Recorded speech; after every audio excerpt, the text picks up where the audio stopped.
The afternoon sun streamed through the dusty attic window as Sarah Mitchell carefully lifted the vintage suitcase from behind a stack of forgotten Christmas decorations. At 32, she had finally found the courage to go through her mother's belongings. 30 years after the day that teenage bride had vanished without a trace on what should have been the happiest day of her life. Sarah's hands trembled as she recognized the faded wedding dress box, tied with a ribbon that had once been white but now bore the yellowish tint of decades. As Sarah untied the ribbon, she had only one question: why had her mother disappeared that very day? When the box was opened, the answer froze her in her tracks. The attic was a museum of forgotten memories, filled with the detritus of 3 decades of living. Cobwebs hung like delicate lace curtains between the rafters, and dust particles danced in the golden shafts of afternoon light that managed to penetrate the small window. The air was thick with the scent of old wood, mothballs, and something else. A faint perfume that seemed impossibly familiar, though Sarah couldn't place where she might have encountered it before. Sarah had avoided this space for years, unable to face the painful reminders of the mother she had never truly known. Each time her father Michael had suggested they clean out the attic, she had found an excuse to postpone the task. The thought of confronting her mother's belongings felt like opening a wound that had never properly healed. But now, with her own wedding just 6 months away, she felt compelled to finally understand the woman who had given her life and then vanished from it so mysteriously. The wedding dress box sat before her like a silent accusation.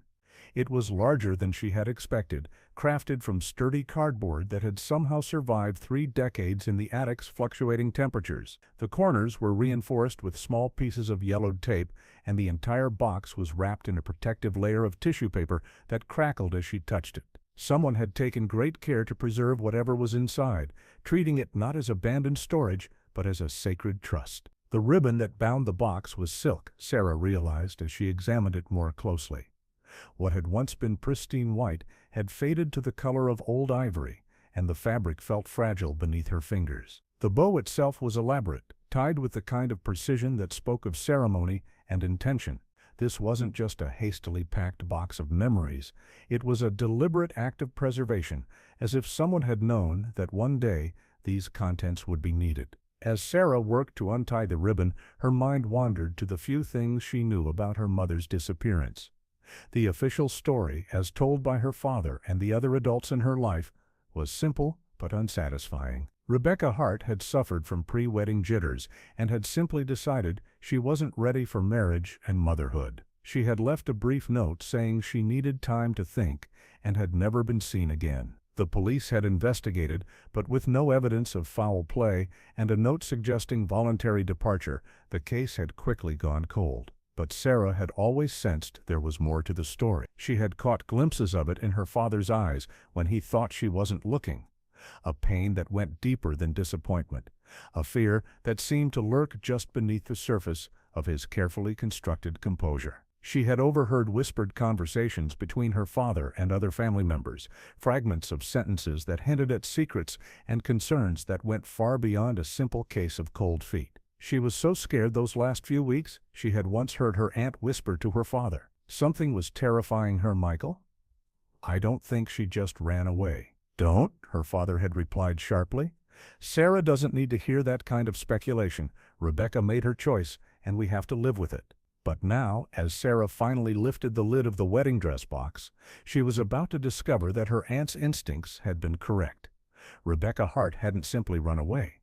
She had been running from something, or someone. The first thing Sarah saw when she opened the box was not the wedding dress itself, but a sealed envelope with her name written across it in her mother's distinctive handwriting. The paper was thick and expensive, the kind used for important documents, and the ink had faded to a sepia brown that spoke of decades of patient waiting. Sarah's heart began to race as she realized that her mother had left this specifically for her to find. With trembling fingers, she broke the wax seal, another indication of the envelope's importance, and unfolded the letter inside. The pages were covered in her mother's elegant script, written in what appeared to be fountain pen ink that had survived the years remarkably well. As Sarah began to read, she felt the ground shift beneath her feet. "My dearest Sarah," the letter began.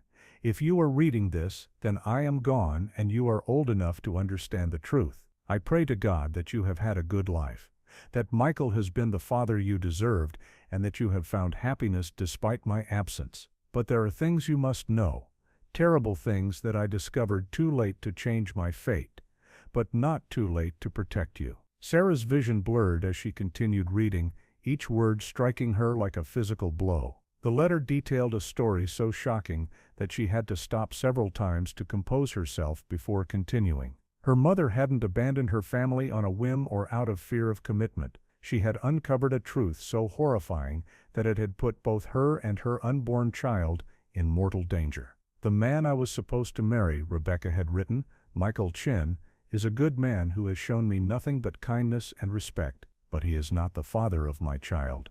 You, my precious daughter, that dark honor belongs to someone far more dangerous, someone whose very name makes my hands shake as I write it. Pastor David Morrison, the man who has been systematically abusing young girls in our congregation for years, is your biological father." Sarah felt the world tilt on its axis. Everything she had believed about her origins, her family, her very identity was suddenly called into question. She read on, desperate for answers but dreading what she might find.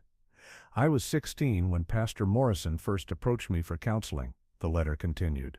"My parents had been concerned about my rebellious behavior, staying out late, questioning church doctrine, expressing doubts about my faith. They thought that speaking with our respected pastor would help guide me back to the righteous path. They had no idea they were delivering me into the hands of a predator." Rebecca's words painted a picture of systematic abuse that had gone on for months. Pastor Morrison had used his position of authority and trust to manipulate and violate not just Rebecca, but several other young girls in the congregation. He had been careful to choose victims who were already considered troubled, girls whose credibility would be questioned if they ever tried to speak out against him. "The first time it happened," Rebecca wrote, "I was so shocked and confused that I convinced myself I had misunderstood what had occurred. Pastor Morrison was so respected in our community, so beloved by everyone who knew him. Surely a man of God couldn't have done what I thought he had done. But then it happened again. And again. Each time he would remind me that no one would believe me if I tried to tell anyone. He said that everyone knew I was a difficult child, prone to lying and exaggeration. He said that speaking out against him would only bring shame upon my family and destroy the church community." The letter went on to describe how Rebecca had eventually realized she was pregnant. At 17, unmarried and carrying the child of her abuser, she had been desperate to find a way out of her situation. That's when Michael Chen had entered her life, a kind, gentle young man who had recently moved to town and had begun attending their church. He had shown interest in Rebecca, and despite the circumstances of her pregnancy, had expressed a desire to marry her and raise the child as his own. "Michael offered me salvation," Rebecca wrote. "He knew I was pregnant, though he assumed the father was some boy from school who had abandoned me. He said it didn't matter to him, that he loved me and wanted to build a family with me. For a brief moment, I thought I might be able to escape my nightmare and build a normal life. But Pastor Morrison had other plans." The letter detailed how Pastor Morrison had learned of Rebecca's engagement and had become increasingly controlling and threatening. He had claimed that the child was his and that he had rights as the father. He had threatened to expose Rebecca's promiscuity to the entire congregation unless she broke off her engagement and submitted to his continued abuse. "But I had been gathering evidence," Rebecca wrote, her handwriting becoming more hurried and desperate. "I had learned that I wasn't Pastor Morrison's only victim. There were other girls, Jenny Williams, Mary Peterson, Lisa Johnson, and at least 3 others whose names I never learned. Some had been driven out of town by shame and fear. Others had simply disappeared. I began to understand that Pastor Morrison was not just an abuser, he was a killer." Sarah's hands were shaking so violently that she could barely hold the letter steady. The implications of what she was reading were staggering. Her mother hadn't just been the victim of sexual abuse. She had stumbled upon evidence of a serial killer operating within their own church community. "I started secretly recording our conversations," the letter continued. "I convinced some of the other girls to speak with me about their experiences. I gathered photographs, documents, anything that might serve as evidence against him.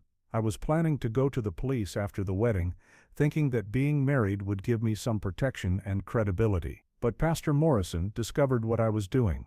Rebecca described a terrifying confrontation that had taken place just 2 days before her wedding. Pastor Morrison had cornered her in the church basement and had made it clear that he knew about her evidence-gathering efforts. He had told her in explicit detail what had happened to the other girls who had tried to expose him, and he had made it clear that both she and her unborn child would meet the same fate if she didn't cooperate. "He gave me a choice," Rebecca wrote. "I could disappear voluntarily, leaving behind all the evidence I had gathered, or he would make me disappear permanently. He said he would make it look like I had run away and that no one would ever suspect foul play. He said that if I chose to disappear on my own, he would leave you and Michael alone. But if I tried to fight him or expose him, he would kill all 3 of us."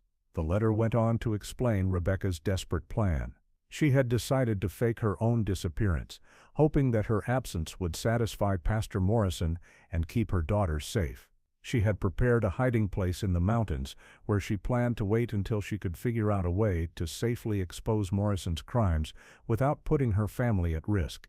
"I have hidden evidence throughout this box and this dress," Rebecca wrote. "There are secret compartments sewn into the fabric, and there are items hidden beneath the lining of the box itself. If something happens to me, if I never return to claim this evidence, then it will be up to you to decide what to do with it. I pray that by the time you read this, Pastor Morrison will be dead or in prison. But if he is still alive, if he is still hurting innocent people, then please find the courage to finish what I started." The letter concluded with a detailed map showing the location of Rebecca's hiding place in the mountains, along with instructions for accessing additional evidence she had hidden there. But it was the final paragraph that brought tears to Sarah's eyes. "My darling daughter, I want you to know that leaving you was the hardest thing I have ever done. Every day of my life has been shadowed by the knowledge that I abandoned you when you needed me most. But I pray that someday you will understand that everything I did was to protect you. You are the light of my life, the only good thing to come from the darkness that consumed me. I love you more than words can express, and I hope that someday we will be reunited, either in this life or the next." Sarah sat in stunned silence for several minutes after finishing the letter, trying to process the magnitude of what she had just learned. Her entire understanding of her family's history had been turned upside down. The mother she had been told was selfish and irresponsible had actually been a hero who had sacrificed everything to protect her daughter from a monster. With renewed purpose, Sarah began to examine the wedding dress more carefully. The gown itself was beautiful, ivory silk with delicate lace trim and tiny pearl buttons down the back. But as Rebecca had indicated in her letter, there was more to the dress than met the eye. Running her hands along the seams, Sarah could feel slight irregularities in the fabric, places where the original construction had been altered. Following her mother's instructions, Sarah carefully examined the left side seam of the dress. There, hidden beneath a flap of fabric that had been sewn down with nearly invisible stitches, she found a small opening.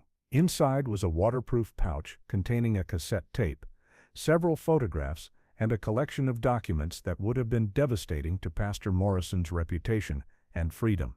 The cassette tape was labeled simply Evidence, June 1979, in Rebecca's handwriting. Sarah found an old cassette player in a corner of the attic, part of a stereo system that her parents had owned during the early years of their marriage.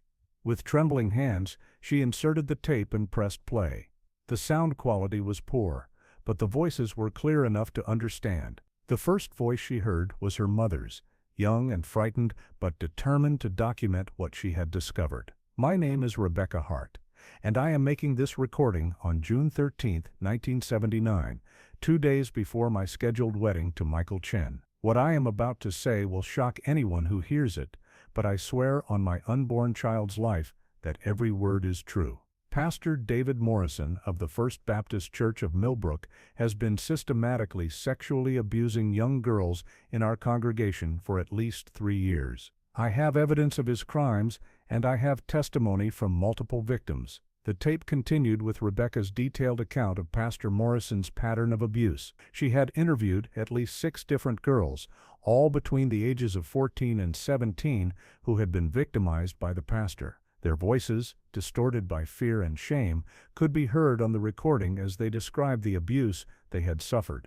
But the most damning evidence came from a conversation that Rebecca had somehow managed to record between herself and Pastor Morrison. Sarah listened in horror as she heard the man's voice, smooth and authoritative, the voice of someone accustomed to being obeyed without question. "You seem to have forgotten your place, Rebecca," Morrison's voice said through the static. "I am a man of God, chosen to lead this congregation. You are nothing but a wayward child who has already brought shame upon her family with her loose behavior. If you think anyone will believe your wild accusations over my word, you are sadly mistaken." "I have evidence," Rebecca's voice replied, stronger than Sarah would have expected given the circumstances. "I have photographs, recordings, testimony from other girls. People will have to believe me when they see what you've done."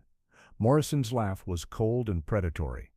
"Evidence? You think you're the first little whore to try to threaten me? Let me tell you what happened to the others who thought they could challenge me." What followed was a detailed confession that chilled Sarah to the bone. Morrison described how he had dealt with previous victims who had threatened to expose him. Jenny Williams, who had tried to blackmail him, had been found dead in the woods behind the church, her death ruled an accident despite suspicious circumstances. Mary Peterson had run away after speaking to the police, and her body had never been found. Lisa Johnson had died in what appeared to be a car accident, though Morrison hinted that the accident had been arranged. "I am a pillar of this community," Morrison continued on the tape. "I have friends in the police department, in the mayor's office, in every position of authority in this town. Even if you could convince someone to listen to your lies, I would know about it long before any investigation could begin. And then you would simply disappear, just like the others." The conversation continued with Morrison outlining his expectations for Rebecca's behavior. She would marry Michael Chen as planned, but she would also continue to be available to Morrison whenever he desired. She would never speak of their relationship to anyone, and she would ensure that her daughter, when she was old enough, would also be available to him.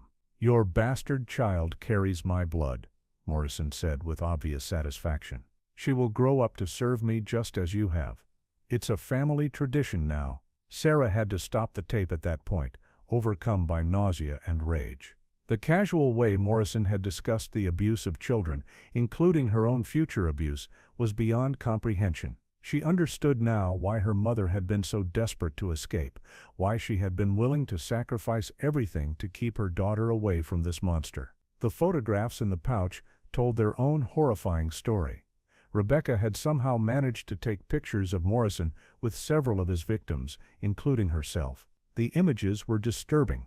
Young girls with fear and shame in their eyes, standing too close to a man who radiated menace even in still photographs. But they were also undeniable evidence of Morrison's crimes, proof that would have been impossible to dismiss or explain away. The documents were equally damning. Rebecca had obtained copies of church records showing that Morrison had specifically requested to counsel young girls who were considered troubled or rebellious. She had bank records showing that he had made large cash withdrawals around the times that girls had disappeared from the congregation. Most shocking of all, she had obtained birth certificates for several babies born to teenage mothers in the congregation, all fathered by men whose names were listed as unknown, but all born approximately 9 months after the girls had been meeting with Morrison for private counseling sessions. Sarah realized that she was holding evidence of crimes that went far beyond simple sexual abuse. Pastor Morrison had been running what amounted to a criminal enterprise, using his position of authority to systematically exploit and silence vulnerable young women. The scope of his crimes was staggering, and the fact that he had operated with impunity for so long spoke to either massive incompetence or active corruption within the local law enforcement community. But the most important question remained unanswered: what had happened to her mother? The letter and evidence proved that Rebecca had planned to disappear, but had she succeeded in escaping Morrison's reach? Was she still alive somewhere, still hiding from a threat that had ended decades ago with Morrison's death? Sarah carefully studied the hand-drawn map that her mother had included with the evidence. It showed a road leading from Millbrook into the mountains about 50 miles to the north, ending at a small cabin near a lake. Rebecca had included detailed directions and landmarks, along with notes about supplies she had cached along the route. At the bottom of the map, she had written, "If you find this and I am not with you, look for me here. I will wait as long as I can." The implications were both hopeful and terrifying. If Rebecca had made it to the cabin, she might have survived for years in hiding. But the mountains were dangerous, especially for someone alone and without extensive survival skills. Even if she had initially escaped Morrison's reach, there was no guarantee that she had survived the harsh conditions and isolation of mountain life. Sarah made a decision that would have seemed impossible just hours earlier. She was going to find that cabin. She was going to discover, once and for all, what had happened to her mother. And she was going to ensure that the evidence Rebecca had died to preserve would finally see the light of day. But first, she needed help. This was too big, too dangerous for her to handle alone. She carefully repacked all the evidence and made her way downstairs to find her father. Michael was in his study, grading papers from his high school history classes. At 52, he was still a handsome man, though the years had added lines around his eyes and silver to his dark hair. He looked up with a smile as Sarah entered, but his expression quickly changed to concern when he saw the distress on her face. "Sarah? What's wrong, sweetheart? You look like you've seen a ghost." "Dad," Sarah said, her voice barely steady, "we need to talk. I found something in Mom's things, something that changes everything we thought we knew about why she left." Michael's face went pale. He had always dreaded this conversation, had hoped that the truth would remain buried forever. But as Sarah began to pull items from the box she carried, he realized that the day of reckoning had finally arrived. "Oh God," he whispered, as he recognized Rebecca's handwriting on the letter Sarah held out to him. "She left evidence." "You knew?" Sarah asked, shock evident in her voice. "You knew what really happened to her." Michael was quiet for a long moment, his hands trembling as he accepted the letter from his daughter. "I suspected," he said finally. "I always suspected that there was more to her disappearance than what the police concluded, but I had no proof, and I had you to think about. I couldn't risk pursuing something that might put you in danger." He read Rebecca's letter in silence, his face growing more ashen with each paragraph. When he finished, he looked up at Sarah with tears in his eyes. "I failed her," he said simply. "I should have protected her. I should have seen what was happening." "You couldn't have known," Sarah said, though she was struggling with her own anger and confusion. "Pastor Morrison fooled everyone. He was respected, trusted. How could you have suspected that he was capable of something like this?" "Because I knew she was terrified of something," Michael replied. "In the weeks before our wedding, Rebecca became increasingly frightened and withdrawn. She would jump at sudden noises, she had trouble sleeping, and she was constantly looking over her shoulder as if she expected someone to be following her. When I asked her about it, she would just say she was nervous about the wedding, but I could tell it was something more." Michael went on to describe the last conversation he had had with Rebecca, the night before their wedding. She had seemed almost frantic, begging him to take her away from Millbrook immediately after the ceremony. She had wanted them to elope, to leave town without telling anyone where they were going. "I thought she was just having pre-wedding jitters," Michael said. "I told her we could take a longer honeymoon if she wanted to get away for a while, but she said it wasn't enough, that we needed to disappear completely. She kept saying that someone was going to hurt her, hurt the baby. I thought she was being paranoid." The next morning, Rebecca was gone. She had left a brief note saying that she needed time to think and that she would contact him when she was ready. Michael had found the note on their kitchen table, along with her engagement ring and the key to the apartment they had been planning to share. "I called the police immediately," Michael continued, "but they said that without evidence of foul play there wasn't much they could do.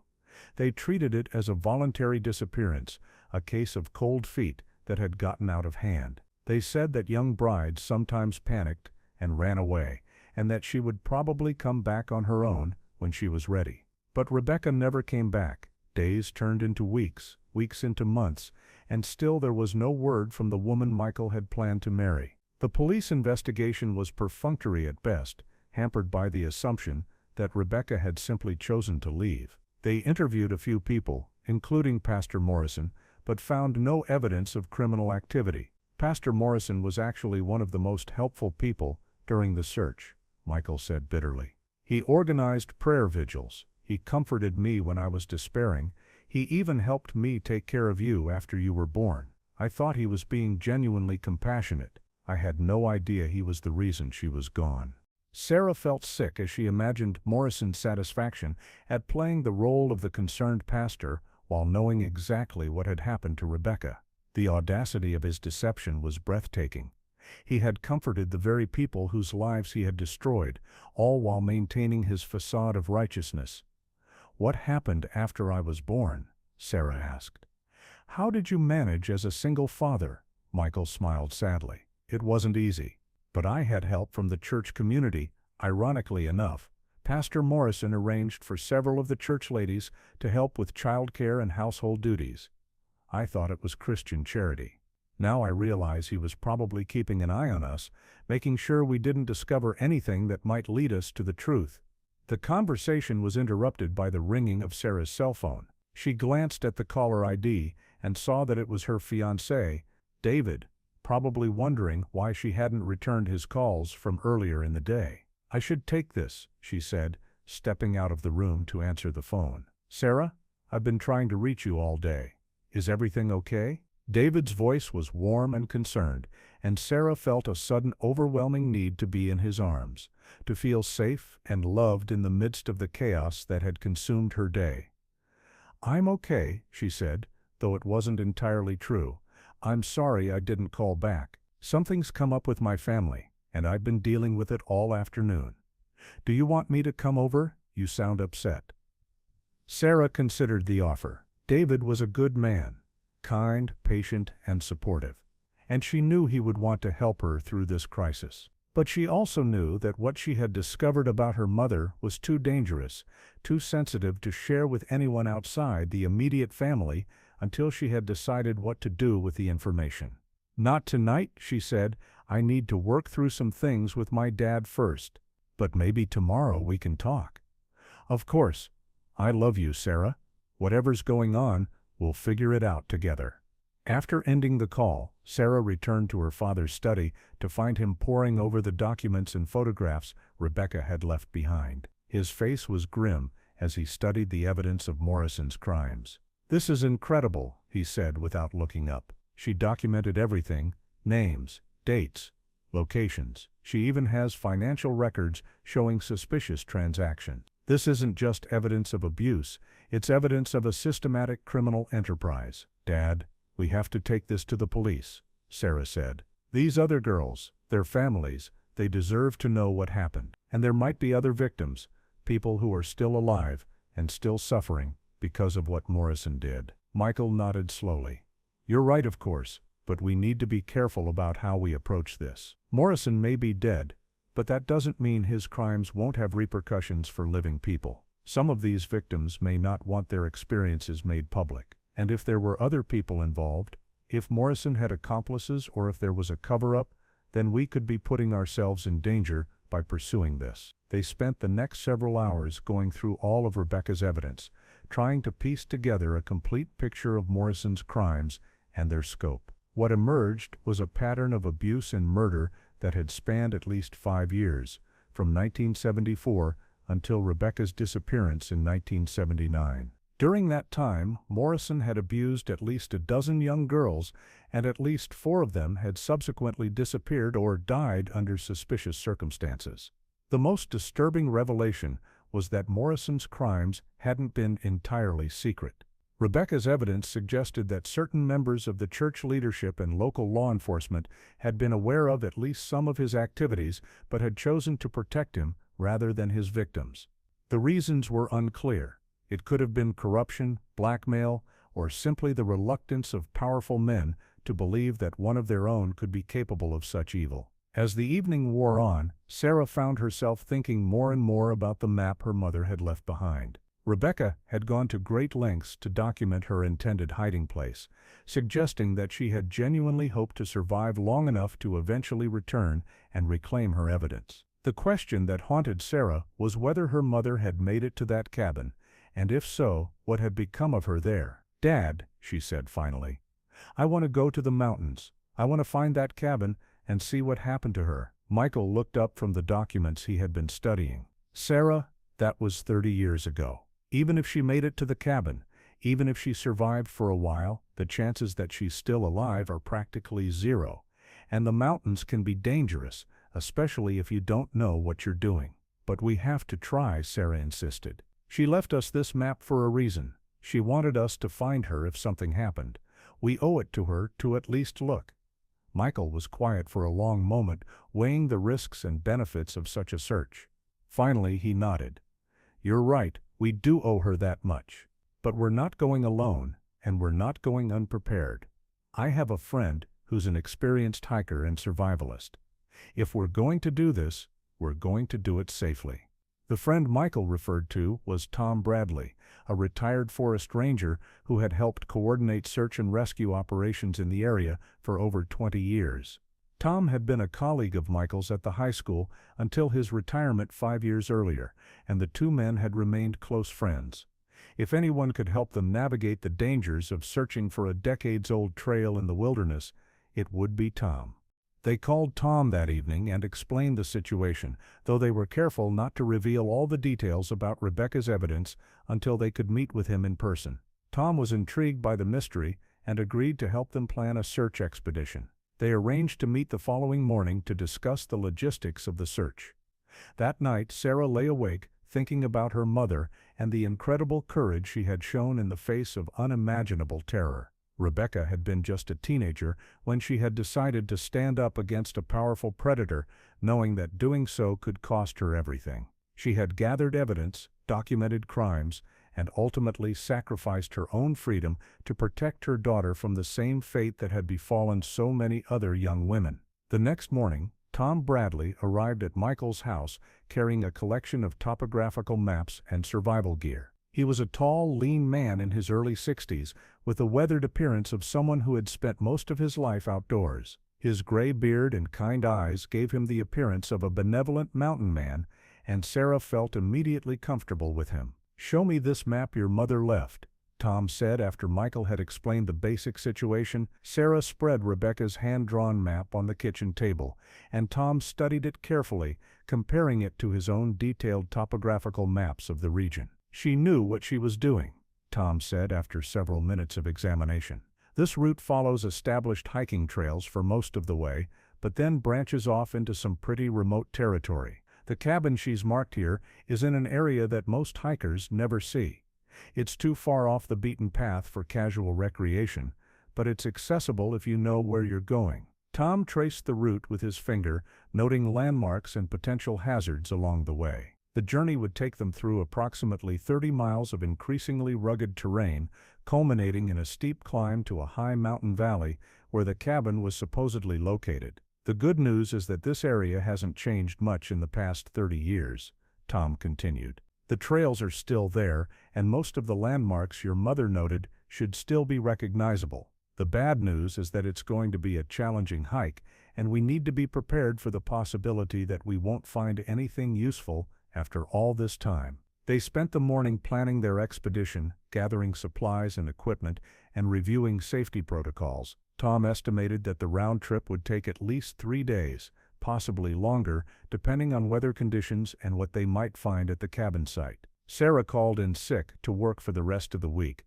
telling her supervisor that she had a family emergency that required her immediate attention. It wasn't entirely a lie. This certainly qualified as a family emergency, even if it was one that had been 30 years in the making. They departed early the next morning in Tom's four-wheel drive truck, loaded with camping gear, survival supplies, and the precious evidence Rebecca had left behind. Sarah had insisted on bringing the original documents and recordings, despite the risk of losing them in the wilderness. She felt that her mother's spirit would somehow guide them to the truth, and she wanted Rebecca's evidence to be present when that truth was finally revealed. The first day of hiking was relatively easy, following well-maintained trails through dense forest and across several small streams. The weather was perfect, clear skies and mild temperatures that made the physical exertion almost pleasant. Tom set a steady but manageable pace, stopping frequently to consult maps and compass readings. As they hiked, Sarah found herself thinking about her mother making this same journey 30 years earlier. Rebecca would have been even younger than Sarah was now, pregnant and terrified, carrying whatever supplies she could manage while fleeing for her life. The courage it must have taken to venture into the wilderness alone, with no guarantee of survival, was almost incomprehensible. "She must have been incredibly brave," Sarah said to her father as they paused for lunch at a scenic overlook. Michael nodded, his own thoughts clearly running along similar lines. "I always knew she was strong-willed and determined, but I never realized just how much strength she possessed.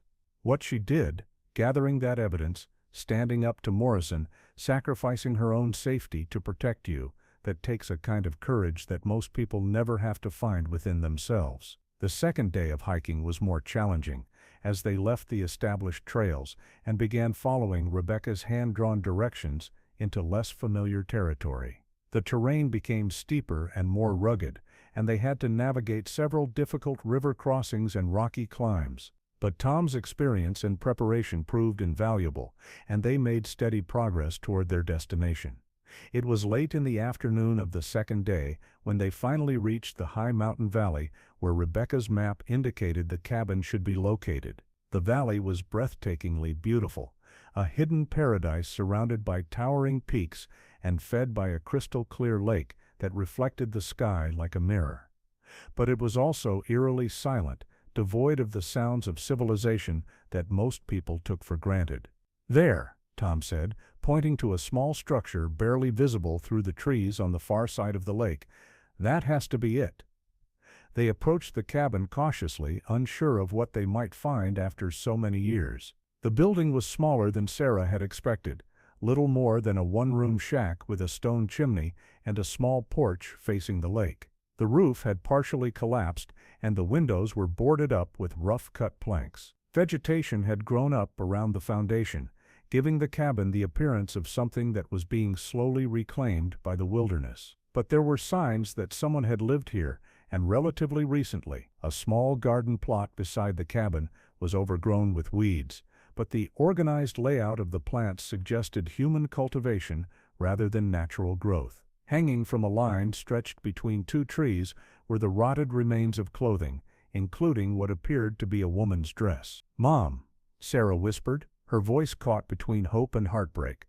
They circled the cabin carefully, looking for any signs of recent activity or potential dangers. Tom checked for structural integrity, while Michael and Sarah examined the surroundings for clues about who had lived here and when. The front door of the cabin was unlocked, hanging slightly ajar on rusted hinges. Tom pushed it open slowly, shining his flashlight into the dim interior. The single room was sparsely furnished with handmade furniture and basic survival equipment. A simple bed occupied one corner, and a small table and chair sat near the boarded-up window.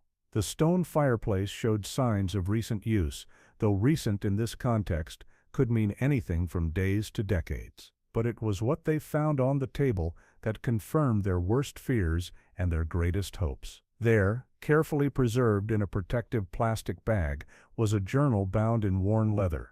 The cover was embossed with the initials Raw H, Rebecca Hart. Sarah picked up the journal with trembling hands, her heart racing with the knowledge that she was about to read her mother's final thoughts. The first entry was dated June 20th, 1979, just 5 days after Rebecca's scheduled wedding day. "I have been here for 3 days now," the entry began. "The journey was more difficult than I anticipated, and I barely had enough supplies to reach the cabin. But I am alive, and more importantly, I am free.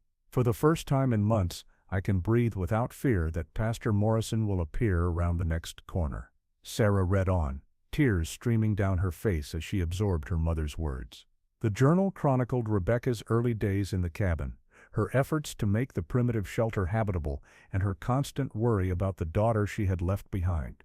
"I think about Sarah every moment of every day," Rebecca had written. "I wonder if she is healthy, if Michael is taking good care of her, if she will ever understand why I had to leave. The hardest part is not knowing if my sacrifice was worth it, if Morrison has truly left them alone, or if my absence has only delayed the inevitable confrontation." The entries continued for several months, documenting Rebecca's gradual adaptation to life in the wilderness. She had learned to hunt and fish, to preserve food for the harsh mountain winters, and to maintain the cabin's basic systems. But the isolation was clearly taking its toll, and the later entries showed signs of increasing desperation and loneliness. "Winter is coming, and I am not sure I will survive it," Rebecca had written in October of 1979. "My supplies are running low, and I have not seen another human being in 4 months. Sometimes I wonder if I should have stayed and fought Morrison, even if it meant risking Sarah's life. At least then I would have died with dignity instead of slowly wasting away in this beautiful prison." But Rebecca had survived that first winter, and the spring entries showed renewed determination and hope. She had begun making plans to eventually return to civilization, to reclaim her evidence and ensure that Morrison faced justice for his crimes. "I have decided that I cannot hide forever," she wrote in April of 1980. "Sarah will be walking soon, and I am missing the most precious moments of her life. I need to find a way to neutralize Morrison's threat without putting my family at risk. Perhaps if I can gather more evidence, build a stronger case, I can find someone in law enforcement who will listen and act." Rebecca had spent the summer of 1980 making careful reconnaissance trips back towards civilization, gathering information about Morrison's activities and looking for opportunities to safely expose his crimes. But what she discovered only reinforced her fears about the scope of the conspiracy that protected him. "Morrison has not stopped his activities," she wrote in one chilling entry. "If anything, he has become more brazen since my disappearance. There are rumors in town about other girls who have gone missing, and I have observed him with at least 2 new victims during my surveillance trips. But he is still protected by his position and his connections. The police chief is his brother-in-law, and the mayor owes his election to Morrison's support. I am beginning to understand that I am fighting not just one man, but an entire corrupt system."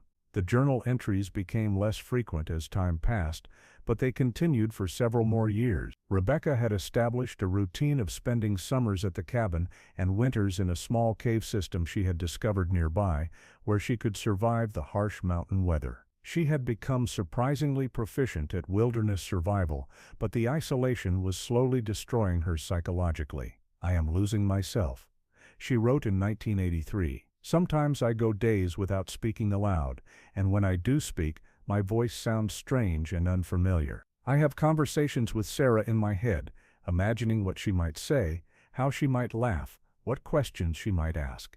I know that I am probably going insane, but sanity seems like a luxury I can no longer afford." The final entries in the journal were the most heartbreaking. Rebecca had become seriously ill during the winter of 1983–84, and she was clearly dying. Her handwriting became increasingly shaky and difficult to read, and her thoughts became more fragmented and confused. "I know that I will not live to see another spring," she wrote in what appeared to be her final entry, dated March of 1984. "The fever has been burning for weeks now, and I no longer have the strength to gather wood for the fire. I am cold, so very cold, and I know that this cabin will become my tomb." But it was the final paragraph of the journal that broke Sarah's heart completely.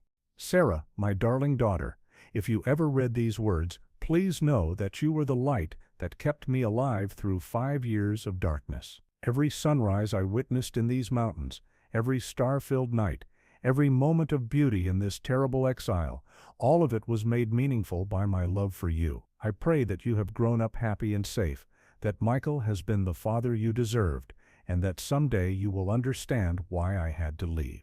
I love you more than life itself, and I will carry that love with me into whatever comes next." Sarah was sobbing openly now, overwhelmed by the magnitude of her mother's sacrifice and the tragic waste of a life spent in exile. Rebecca had survived for 5 years in the wilderness, had endured unimaginable loneliness and hardship, all to protect a daughter she would never see again. Michael put his arms around Sarah. His own eyes filled with tears as he struggled to process what they had discovered.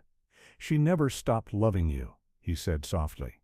"She never stopped fighting to protect you, even when she was dying alone in this God-forsaken place. Tom had been quietly exploring the rest of the cabin while Sarah read the journal, and now he approached with a grim expression on his weathered face. "There's something else you need to see," he said, leading them to the back corner of the room. There, beneath a pile of carefully arranged stones, they found Rebecca's final resting place. She had somehow found the strength to prepare her own grave, covering her body with rocks to protect it from scavengers. A simple wooden cross marked the head of the grave, and carved into its surface was a single word: Mother. Sarah knelt beside the grave, placing her hand on the cold stones that covered her mother's remains. After 30 years of wondering, of imagining scenarios that ranged from hopeful to horrific, she finally had her answer. Rebecca Hart had died as she had lived, with courage, dignity, and an unshakable love for her daughter. But even in her grief, Sarah knew that her journey was far from over. She still had her mother's evidence, and she still had a responsibility to ensure that Rebecca's sacrifice had not been in vain.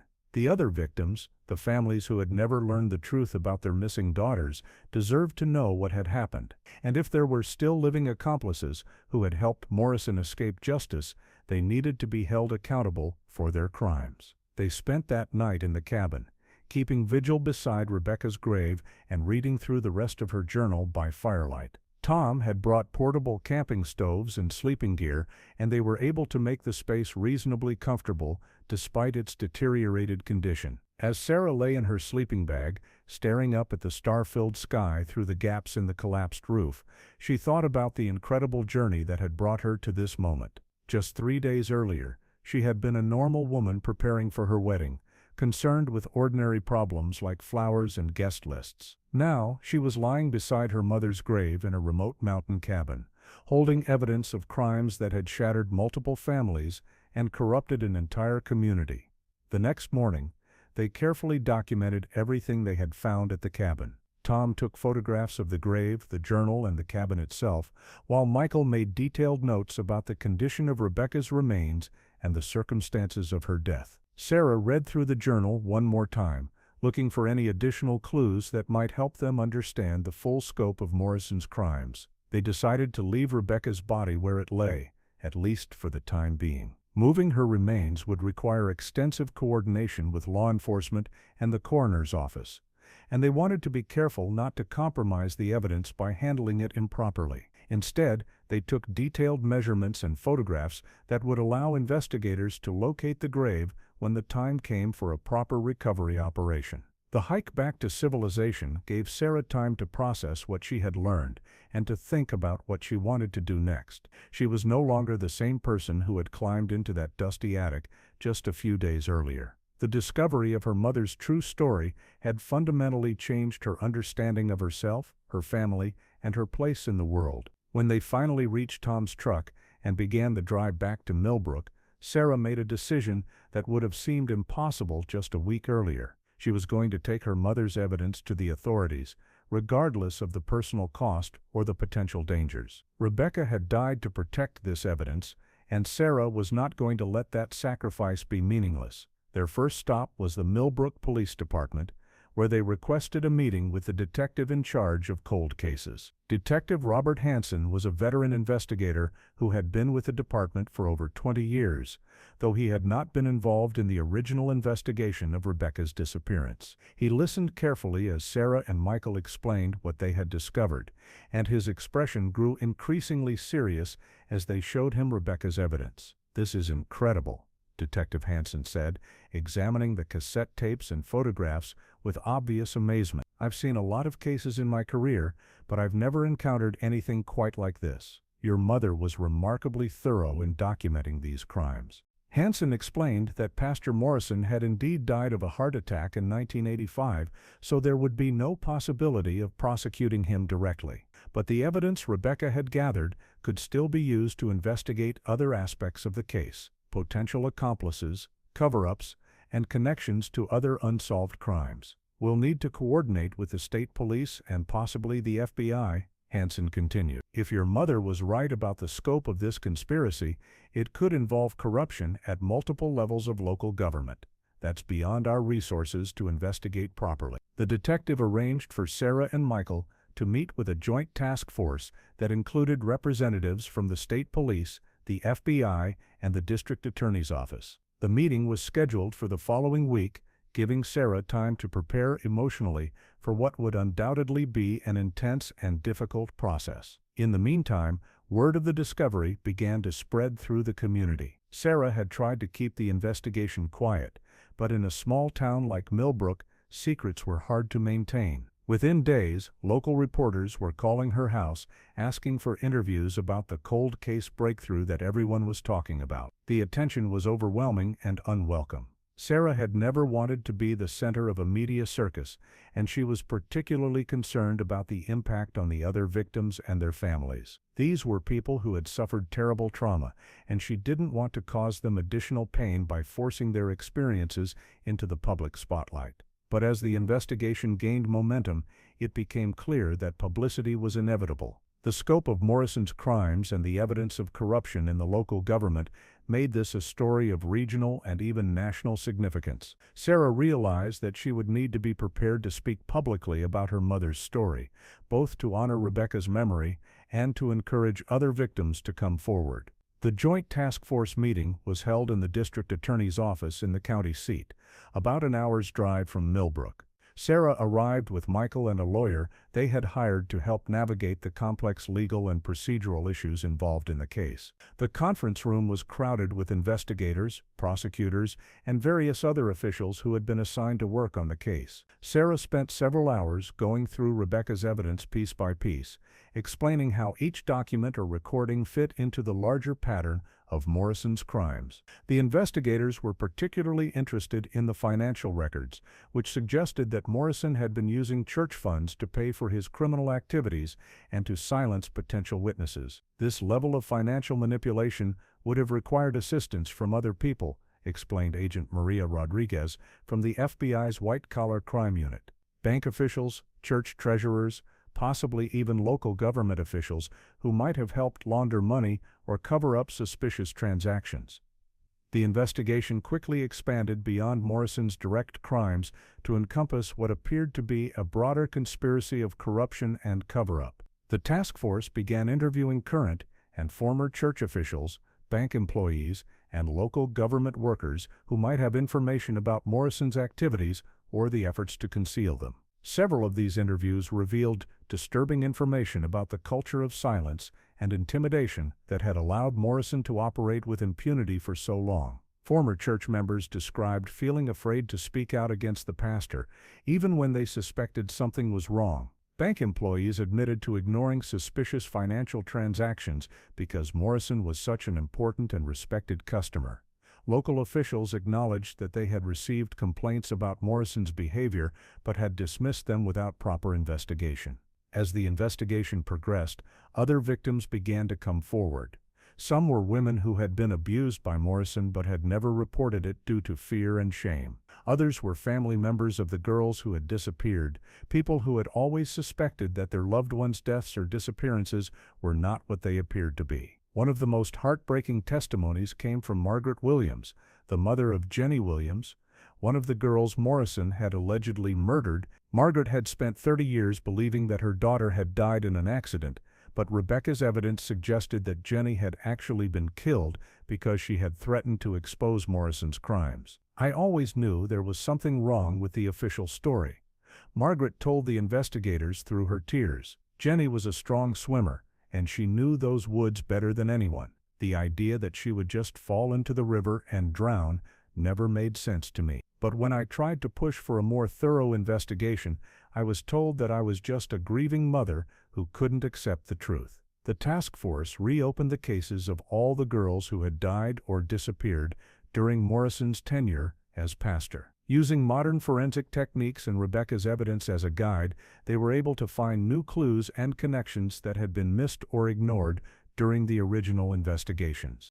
The remains of 2 additional victims were discovered in the woods behind the old church, buried in unmarked graves that had somehow escaped detection for decades. DNA testing confirmed that one of the bodies was Jenny Williams, and dental records identified the other as Lisa Johnson, another of Morrison's alleged victims. Each new revelation brought fresh pain to the affected families, but also a sense of closure and vindication. These families had lived for decades with unanswered questions and suppressed suspicions, and the discovery of the truth, however painful, allowed them to finally begin the process of healing. The investigation also revealed the extent to which Morrison's crimes had been facilitated by a network of enablers and accomplices. The church treasurer had helped him divert funds to pay for his criminal activities. A local judge had dismissed complaints against Morrison without proper investigation. The police chief, Morrison's brother-in-law, had actively sabotaged attempts to investigate the pastor's behavior. Several of these accomplices were still alive and were subsequently charged with various crimes related to their roles in the cover-up. The scandal rocked the community and led to major reforms in how allegations of abuse were handled by local institutions. Throughout this process, Sarah found herself becoming an advocate for victims' rights and institutional accountability. She testified before legislative committees about the need for better protections for abuse victims and stronger oversight of religious institutions. She worked with victim advocacy groups to provide support and resources for other survivors of institutional abuse. The wedding dress that had contained Rebecca's evidence became a powerful symbol of the courage it takes to stand up against powerful predators. Sarah donated it to a museum dedicated to women's rights and criminal justice, where it became part of an exhibit about the importance of believing survivors and the ongoing fight against institutional abuse. Sarah's own wedding was postponed indefinitely as she dealt with the emotional and legal aftermath of her discovery. David, her fiancé, was incredibly supportive throughout the ordeal,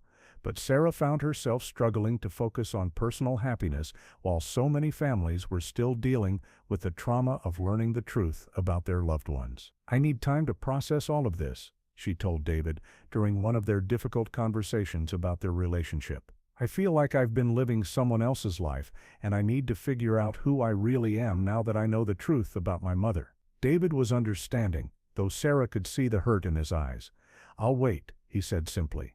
"However long it takes, I'll wait for you." The investigation took almost 2 years to complete, involving dozens of investigators and hundreds of hours of testimony from victims, witnesses, and experts. The final report was over 500 pages long and documented one of the most extensive cases of institutional abuse and corruption in the state's history. Morrison was posthumously identified as the perpetrator of at least 12 sexual assaults and 4 murders. 3 of his living accomplices were convicted of various crimes related to the cover-up and received prison sentences ranging from 5 to 15 years. The local church was forced to pay millions of dollars in settlements to victims and their families. But perhaps most importantly, the investigation led to significant changes in how such cases were handled in the future. New laws were passed requiring mandatory reporting of suspected abuse by religious leaders. Training programs were established for law enforcement officers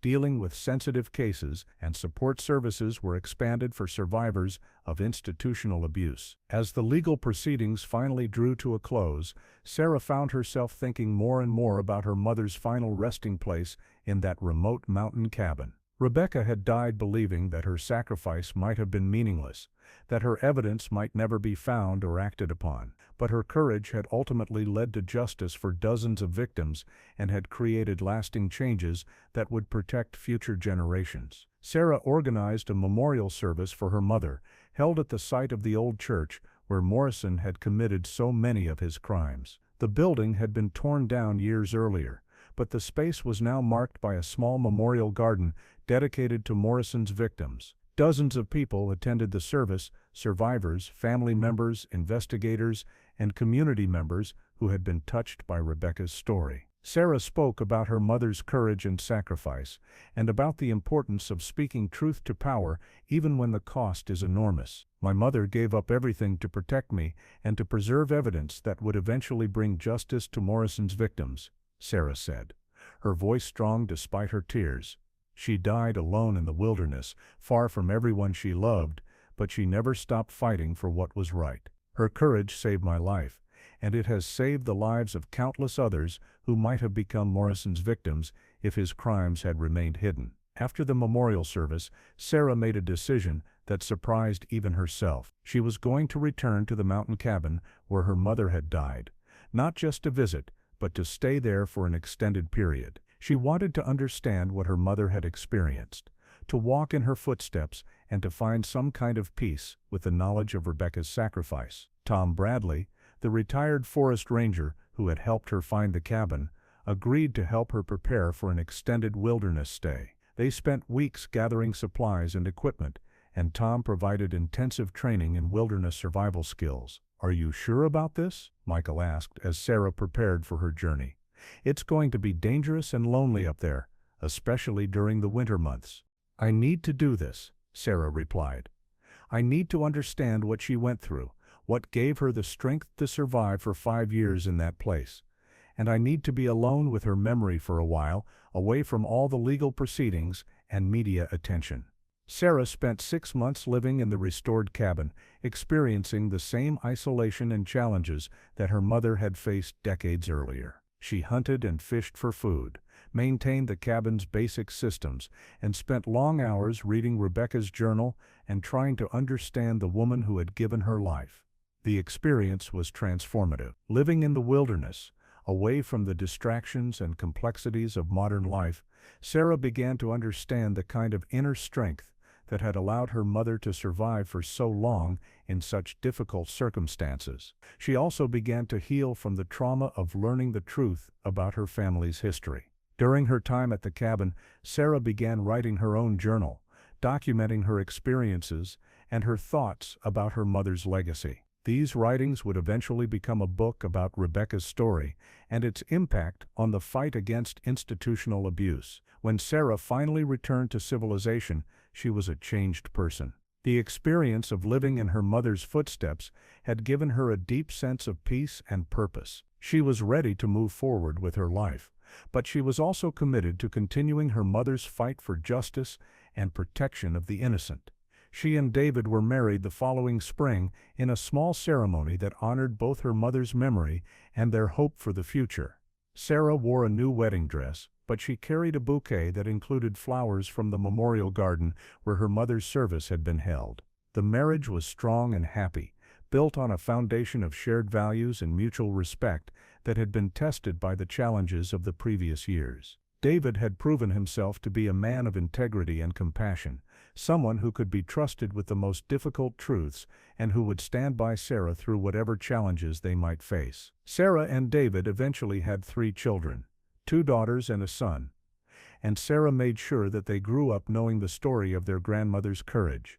The children learned about Rebecca not as a tragic figure who had abandoned her family, but as a hero who had sacrificed everything to protect those she loved. The family made annual pilgrimages to the mountain cabin, which Sarah had purchased from the government and turned into a private memorial. The cabin was restored and maintained as it had been during Rebecca's time there, serving as a reminder of the price that some people pay to stand up for what is right. As the years passed, Sarah continued her advocacy work, speaking at conferences and universities about the importance of believing survivors and holding institutions accountable for protecting predators. She worked with legislators to strengthen laws protecting victims of abuse, and she supported other survivors as they found the courage to tell their own stories. The Rebecca Hart Foundation, which Sarah established with the settlement money from the lawsuit against the church, became a major force in the fight against institutional abuse. The foundation provided legal assistance to victims,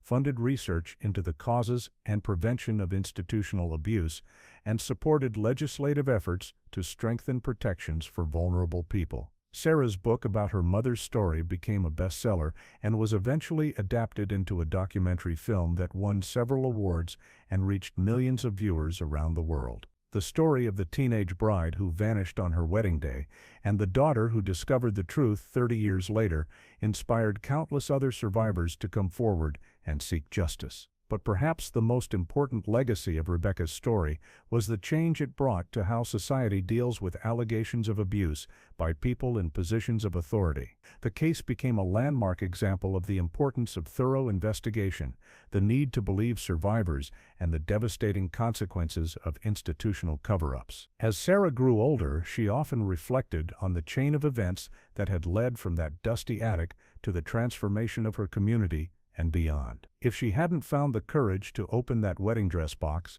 if she hadn't taken the risk of pursuing the truth, despite the potential dangers, her mother's evidence might have remained hidden forever. But Rebecca's courage had inspired Sarah's courage, just as Sarah's courage had inspired others to come forward with their own stories of survival and resistance. The cycle of silence and shame that had protected predators like Morrison for generations was finally being broken, one brave voice at a time. In her final years, Sarah returned often to the mountain cabin where her mother had lived and died. She would sit beside Rebecca's grave, reading from the journals that both women had kept, and thinking about the mysterious ways in which love and sacrifice could transcend death itself. "She saved me," Sarah would tell her own children and grandchildren, not just from Morrison, but from a life lived in ignorance of the truth. "She taught me that sometimes the most important battles are fought by people who never lived to see the victory, and that courage is not the absence of fear, but the decision to do what is right, despite that fear." The teenage bride who had vanished in 1979 had found her voice at last, speaking through her daughter's courage and through the evidence she had died to preserve. Rebecca Hart's story had become a testament to the power of truth to overcome even the darkest secrets and to the enduring strength of a mother's love for her child.